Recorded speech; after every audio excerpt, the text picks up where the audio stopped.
Hi, Caitlin. Hello. So you had invited me in for another writing lesson. Can you Mhm. tell me a little bit about your lesson and how you think it went? Sure. So it was kind of like an extension lesson on our opinion writing, and we did transition words. I was pleased with certain parts of the lesson, and then I thought certain parts of the lesson could have been done differently, or maybe if I would do it again, I would do them differently. Do you mind if I pause you right there? Can you tell me maybe what you would have done a little differently? Yeah, definitely. So I think that I could have spent more time really explaining transition words before we actually started to use them. It we filled it, we talked about the transition words on the chart I modeled a paragraph and they had to pick out the transition words, and that was great, but I feel like it would have been useful for maybe them to use the words themselves before just let me just throw it in my writing. Okay. Like I felt like I could have gave it a little bit more meaning, and made it more a little bit of like a meaningful experience for them. So what would that have looked like?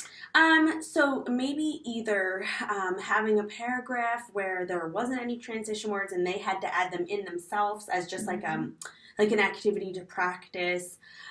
It was really interesting though, because just when I thought that things, that maybe they weren't getting it 100%, Jonathan was writing his opinion writing and adding his words in.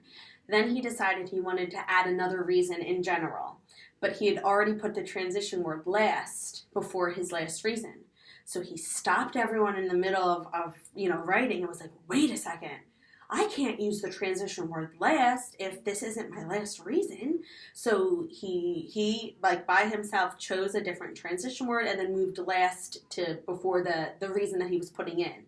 So it was interesting because I wasn't 100% sure, did they meet my lesson objective? Like, did they really understand transition words? But then he really surprised me because really showed me that he really understood. You can't use the transition word last if it's not my last reason, and when we can use them and why we use them. So I hear you saying that he kind of did this on his own. Yeah, he really did. Do you think that it kind of contributed to... Excuse me, my Oh no. It's okay. Do you think that this contributes a little bit to your instruction? I think so. So I think that maybe I was doubting myself a little bit, and as much as I said I think I could have done things differently, I do think that my instruction was explicit enough, and then maybe we did review enough if he did understand this. So maybe I shouldn't have been as hard on myself. So you did mention that you were a little concerned about if they did meet the lesson objective. Do you think in the end that they did meet this objective, and how do you know? I think that they did. I also think, like I mentioned before about Jonathan, I feel like he got it maybe a little bit more than Courtney did. So I think that because Jonathan showed me, through just the natural conversation that came up, that was pretty clear, like assessment-wise, that like he got it. As far as Courtney goes, she was able to like the next day I had them, before we even started, I said, okay, like what did we talk about yesterday? And can you pick out the words in your writing that you used and why did, and we were asking questions. They were both able to answer most of my questions. So in that way, I feel like the lesson objective was met because they did form an understanding about transition words that they were able to carry over to the next day. So I hear you saying that Jonathan almost led the conversation for this lesson, and it took Courtney a little bit longer to do so. The last time that I came in to watch writing, Courtney seemed to be the one that understood the objective a little bit more. So this time it seemed as if they switched roles. What do you think contributed to that? It was very interesting to see because I feel like that happens a lot. Not a lot, but it has happened before where they kind of switch roles on things. I feel like Courtney sometimes shuts down if she's not 100% sure about something. So if this was an area, transition words that maybe she hasn't used very much before, maybe she wasn't that familiar with, I feel like she lacks confidence. So if she wasn't 100% sure of an answer to give, she would almost rather not give an answer than to make an attempt at, giving the right answer. She's a little bit more hesitant and reserved to, give an answer even if it could be a wrong answer, where Jonathan just kind of hops right in there. Sometimes he hops in too much, and I'm like, okay, wait your turn.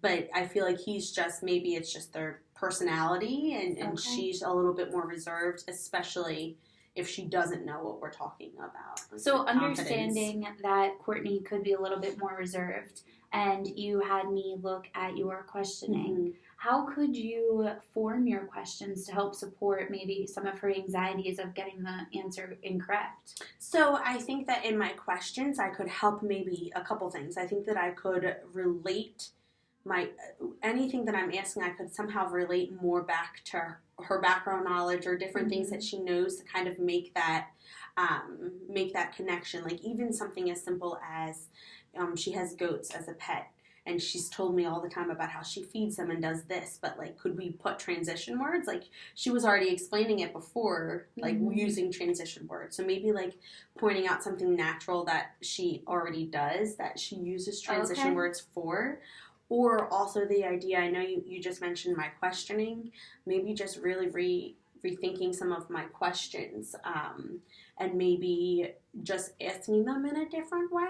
Okay. And what would that sound like if you did ask them in a different way? So instead of, like, I would really want to make sure that all of my questions were more open-ended and not just yes or no.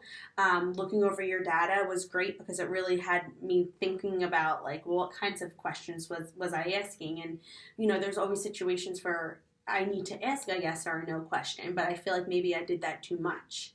And maybe I could have worded my questions where, you know, it was more of a why do you think this happened, or how do you think this happened, or where it's not just a, oh yes or oh no. So then kind of that's forcing them to kind of extend their knowledge a little bit and not just have to say, oh, like, yes. Yeah, so if you did change your questioning to make it a little bit more open-ended, how do you think that would change the overall lesson and how it would be successful? I think that there would definitely have been more conversation, and I think that maybe even conversation. So, like, as you said before, that Jonathan kind of led the lesson, then I would hope that if the conversation maybe was different, maybe that would have been a little bit more balanced. Okay. I also think maybe if I had asked questions and used more specific examples, Courtney would have maybe connected more, and then she would have been more comfortable answering some questions or being more confident when, like, choosing a transition word that she wants to include in her writing. So in the future, I could kind of think about that in my lessons. So I hear you mentioning a lot about, you know, what makes the students comfortable and a little bit of student interest. Are you able to connect that with any theories that we've been learning about? So really, I guess I could connect it back to the theorist that I researched was Freire, and almost the idea of like liberation education and having the idea that I'm equal with my students. So also, like, if I could kind of put it back on them, like the goat story that I was just telling you, the idea that I'm learning from them just like they're learning from me. So if we could think about a situation, or Jonathan swims. So I've been learning a lot about swimming and goats and karate from Courtney. But if I could somehow use their knowledge to kind of either form a paragraph or just even doing it orally and then putting transition words into that, like they would be almost teaching me in a way from some of their knowledge of the things that they do that I don't know.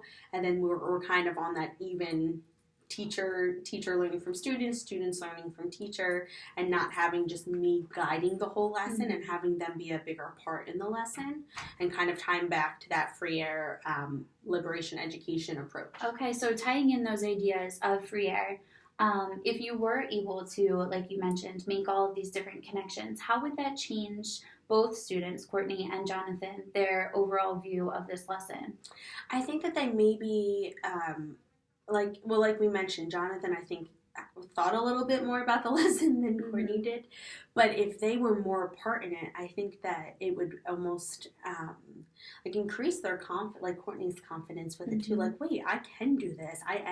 If I put more, if I'm really thinking about connecting it to their lives, they're already going to notice, wait, I already do things like this. I already, like, you know, if I'm retelling what I did in the morning, oh, I did this first and I did this next and then after and last. So I think that if they're more a part of sharing this with me and me sharing it back with them, that it would kind of create like this, a bigger, more of a conversation rather than me just trying to teach transition words. So almost trying to go from like a banking education to a liberation education. And not that I feel like my whole lesson was like me just teaching them, but I feel like I could have done a little less of that. So I hear you using, again, some of Freire's terms. And so through this lesson and through some of the connections with the theories, what are you learning about yourself as a teacher?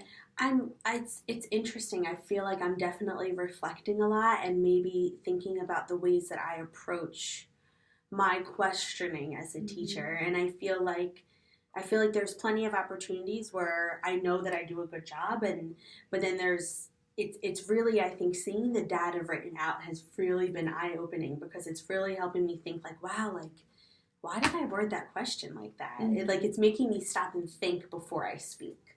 Okay. Mostly I found with like the prompting or the questioning. Okay, so I hear a lot of self-reflection. Yes, definitely. As well as plans for future tutoring as well. So thank you for sharing your lesson with me. Thank you so much.